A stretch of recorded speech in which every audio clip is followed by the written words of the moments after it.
presentation ko ay anak ni Freddie Aguilar kung baby Justin Bieber at Humanidades at critical ng pag-isip. No? Nagbabago ang text at konteksto ng Humanidades. Pero hindi yan nagbabago ang layo ng misyon nito at ang misyon nito ay maging substansya ng ating pagkatao. Bumubuo at bumubuhay sa tao lampas sa batayang pangangailangan. Sa maikling presentasyon na ito, tatalakayin ko ang potensyal ng Humanidades sa higit pang pagbubukas ng kaisipan tungo sa mapagpalayong pagkilos, hindi lamang sa formasyon ng manunulat at artista, kundi sa formasyon ng mapagpalayang mamamayan. Noong 1977, sumali ang folk singer Freddie Aguilar sa Metro Pop Song Festival. Nawit ang anak tungkol sa mito ng prodigal son na siya namang autobiographical na kwento ng singer. Lumaya sa pamilya si Freddie, dinagtapos ang pag-aaral noong 18 years old siya, nag-asawa ng maaga, at matapos pinagsisihan ng lahat. May resonance ang awit sa logos ng diktapuryang Marcos, ang pagbabalik loob ng sa magulang, ang pagrealisa ng pagkakamali at higit sa ang pagsisisi ng anak. Naging pinakamatagumpay ng OPM o Original Filipino Music ang anak. Mahigit na may naging hit sa 56 na bansa at naisalin sa 26 na wika. Ayon sa Billboard magazine, ito raw sa dalawang world hits noong 1980s. At hanggang 2006, hindi pa nalalampasan ang benta nito sa kasaysayan ng musika sa bansa. Hindi nanalo sa Metro Pop ang anak. Anti-establishmento ang husga ng hurado, hindi pa salamat kundi sa figure ng mga awit. Nang ideklara ang martial law, ang lahat ng lalaking may mahabang buhok na napapagkamalang adik, kung hindi pa voluntaryong ginawa, ay ginupitan sa publikong mga lugar ng mga pulis at konstabila. Shame campaign, kumbaga, kasama ng pagkukutya sa mga babae na miniskirt at pagbunot ng damo sa mga nahuli sa curfew. Ang kakatwa, ang versyon ni Aguilar ng Bayan Ko magiging anthem ng anti-Marcos na kampanya noong 1980s, ang siya rin magiging pinaka-popular. Slaying of the Father ito at ang prodigal son hindi na prodigal at mapangsisi ngayon.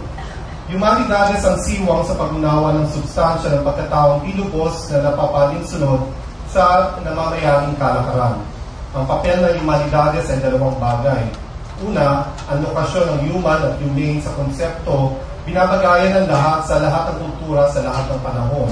Ang usapin ng transcultural at transhistorical na siyang nagpapanatili kung bakit tayo tao, matao at may pakikipagkapwa-tao. Ikalawa, ang self-referentiality ng una na siyang nagmamarka ng sityo ng dilubos na pagsunod at kung gayon ang supersibong potensyal sa humanistikong kalakaran. Para itong eksena sa pagkakataong napao tayo sa salaming bintana ng McDonald's o Jollibee, habang kalalapag ng quarter pounder meal halimbawa, may gusgusing paslit na namamalimos sa kabilang panig ng salamin. Ito yung Eto Challenge. Ito ang sityo na walang katarungan, ang mayroon at wala sa lipunang Pilipino. Paano makakakain ng may quarter pounder na meal? Ang humanistikong tendensiya ay ibigay ang quarter pounder meal kundi man ang natira o ang inuming kasama nito paslit.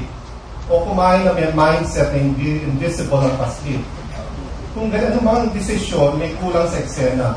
At itong kulang ang siya magdidikta kung bakit hindi tayo lubos na tao at makatao. Ang baby naman ng Canadian ng mga awit na si Justin Bieber ay tungkol sa juvenile love. Kung sila na nga ba o sila pa ba ng kanyang true love sa edad na 13. Ito ang magiging pinakamaraming views sa YouTube. May 250 million hits na pinakamalaki sa kasaysayan ng viral media. Parang lampas sa 2.5 na size ng population ng Pilipinas ang bumoto dito. Or gano'n. Si Sharice Pampenko ay kakantahin ito at malalagay din sa YouTube noong May 2010. At ang preso sa Cebu ay sasayaw ito ng Agosto 2010. So, ibig sabihin, made na ito sa Pilipinas. Sa katunayan, wala pang true love si Bieber. Hindi pa ito nagkaka-GF o girlfriend. Lahat ito ay guni-guni lamang niya na pinagmumula ng milyong-milyong kadahara.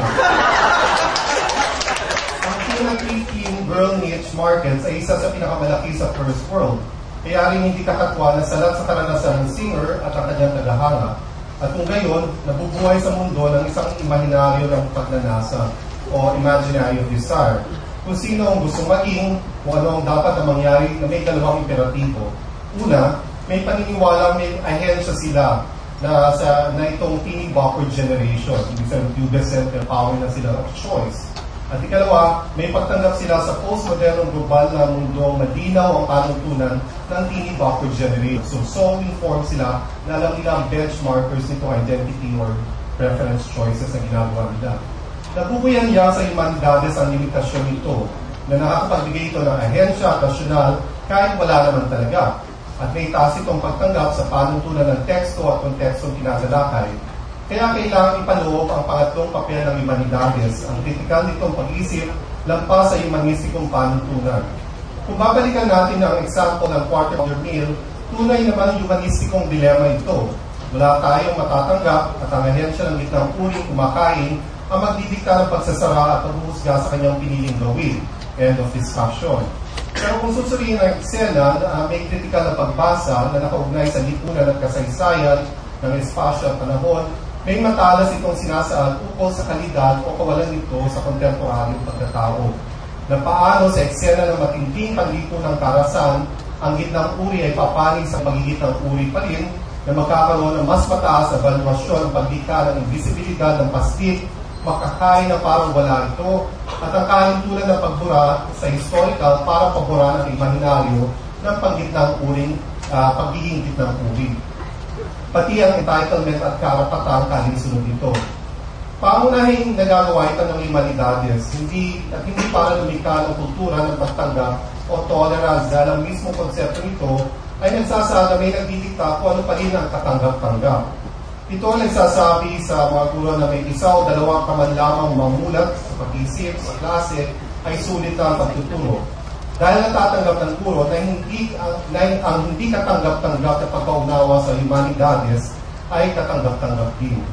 Antithetical ang pagtanggap sa critical na ideya ng humanidades na ang punto ay questioning, huwag i-carry ang konsepto at karanasan, na hanggang hindi nawawala ang dilema ng sarili at kapwa-tao, walang human at humane na kalakaran. Kaya natutuwa akong nasa larangan ako ng humanidades. Ang basahin ay luluyan lamang ng mga talakayan na naunat kasalukuyang kaganapan sa kasaysayan, lipunan at modernidad, at iba pang babasahin at iba pang makaunawa sa espasyo, panahon at pagkatao. Sa kondisyon ng Pilipinas, makauri ang tampok na dalumat ng karanasang humanidades, kung bakit hindi ito lubos na nagtatagumpay ang pagiging tao at makatao sa lipunan ito. May historical na batayan kung bakit nananatiling sa katarungan at kalayaan ng bansang ito at dawit at accountable ang mismong guro at estudyante sa historical na complicity nito. Ang papel ng kritikal na humanidades ay hindi gawing ordinaryo ang karanasan, kundi komplikado ito. Ipaliwanag kung bakit ang pleasure ang mapagpasya, na hindi lubos na mag-enjoy ang estudyante sa panunood ng sine o DVD, pagbabasa ng graphic novel, pag-surf sa internet o pag-download sa musika. Subsection ng baby, ako kayo nakakantayin ko ito.